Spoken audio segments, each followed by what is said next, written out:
অতি মংগলময় দিন, পবিত্ৰ দিন, এক শুভ দিন, হনুমান জয়ন্তী।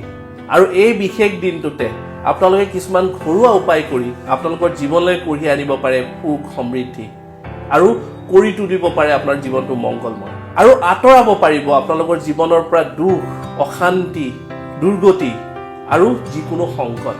কি কৰিব তাকে জনাব বিচাৰিছোঁ।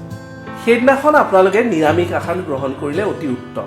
লগতে যদিহে অভাৱী ব্যক্তিক আপোনালোকে ৰঙা বস্ত্ৰ দান কৰে আপোনালোকে সুফল পাব। সেইদিনাখন অতি উত্তম আপোনালোকে যদিহে হনুমান সংকল্প আৰম্ভ কৰিব পাৰে। লগতে সেইদিনাখন চাকি গছি জ্বলাওঁতে আপোনালোকে ৰঙা শলিতাৰ ব্যৱহাৰ কৰিব। লগতে সেইদিনাখন আপোনালোকে উচৰ্গা কৰিব পাৰিব চামেলিৰ তেল। আৰু শেষত আটাইতকৈ দৰকাৰী হনুমান চালিচা পাঠ কৰিবলৈ একেবাৰে নাপাহৰিব। একেলেঠাৰি পাৰে যদি 11 বাৰ হনুমান চালিচা পাঠ কৰক আৰু জীৱনত সুখ সমৃদ্ধি কঢ়িয়াই আনক আৰু জীৱনত সকলো ধৰণৰ বাধা, সকলো ধৰণৰ সংকট আঁতৰাই জীৱনটো সফল কৰি তোলক।